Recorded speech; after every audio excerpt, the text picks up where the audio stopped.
Let's talk about something we rarely measure, yet we spend every single day: our energy. Not time, not money, energy.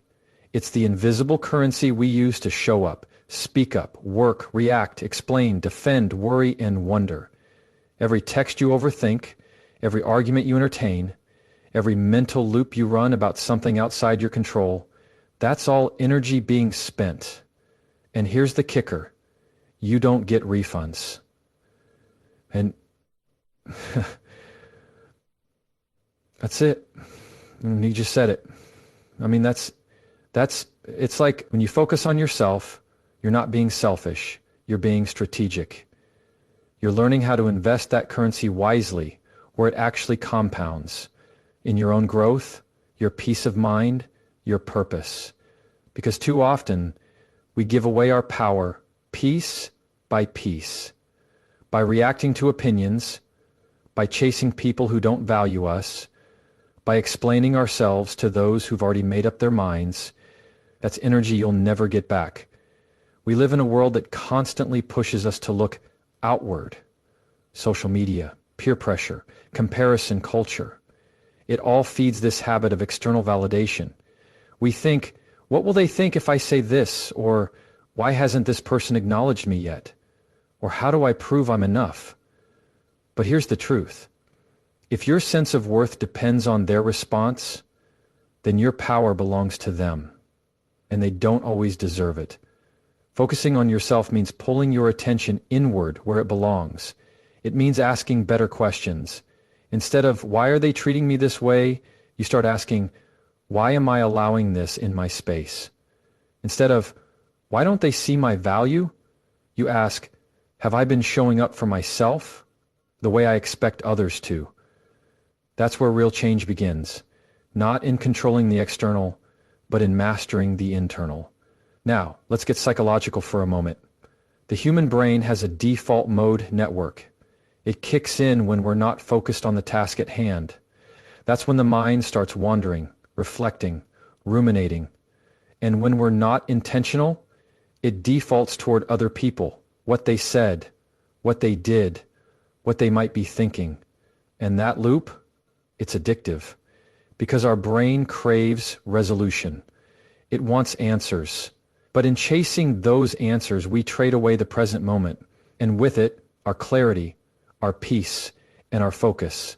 The philosopher Epictetus once said, "It's not what happens to you, but how you react to it that matters." That's ancient wisdom, still undefeated. Because energy doesn't just get lost through dramatic events. It leaks quietly, through overreactions, over-explanations, through our inability to let things go. Someone cut you off in traffic and you're still fuming 10 miles later. A friend doesn't reply and your whole day shifts. It's these micro drains that cost us the macro results. You can't build a focused life with a distracted mind. Think of your energy like water. You only have so much in your cup each day. Some people and situations fill that cup. Those are your passions, your practices, your purpose. Others poke holes in it. Those are your distractions, your toxic connections, your unresolved wounds. When you focus on yourself, you learn where the leaks are. And more importantly, you learn to stop handing people straws to drink from your cup without permission. Now let me be clear. This isn't about shutting down or becoming emotionally unavailable. It's about becoming selectively accessible. Not everyone should have access to the deepest parts of you. Your time, your attention, your peace. They're privileges, not obligations. And when you start treating them that way, something powerful happens. Your life becomes quieter, but richer. Simpler, but more meaningful. Because you've stopped trying to be everything to everyone and started being everything to yourself. Focusing on yourself doesn't mean you don't care about others. It means you care about yourself enough to stop abandoning your own needs. It means you stop outsourcing your emotional security. You stop waiting for closure, for apologies, for someone to finally understand. You give yourself what others failed to give you. That's self-respect. That's maturity. That's power. And yes, at first people might not understand. They'll call you distant selfish, maybe even arrogant. That's because they were used to the version of you who overgave, overextended, overexplained. But let them talk. Let them misinterpret, because silence is your new language. And your growth, that's the loudest response you can give. So here's the shift I want you to hold on to. Not everything deserves your energy. Not every battle is yours to fight. Not every noise is yours to answer. The more you focus inward, the clearer you see what's worth your investment and what's not even worth a thought. In a world that's always pulling your attention outward, the real flex is learning how to bring it home. Let's be honest, we live in an era where everyone wants to be heard. Everyone wants to explain, defend, argue, post, prove.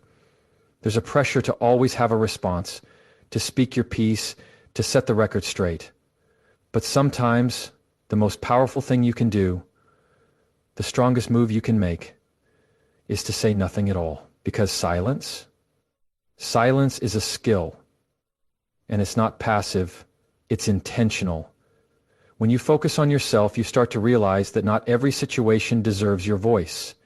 Not every disagreement deserves your explanation. Not every challenge needs a reaction. Silence doesn't mean surrender. It doesn't mean weakness. It means restraint.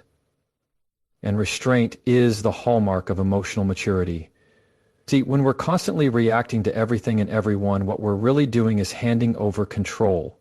We're giving people emotional access they haven't earned. Think about it. Someone says something disrespectful, and you immediately feel the need to defend yourself. Why? Why do they have that kind of power over your peace? When you stay silent, you shift the dynamic.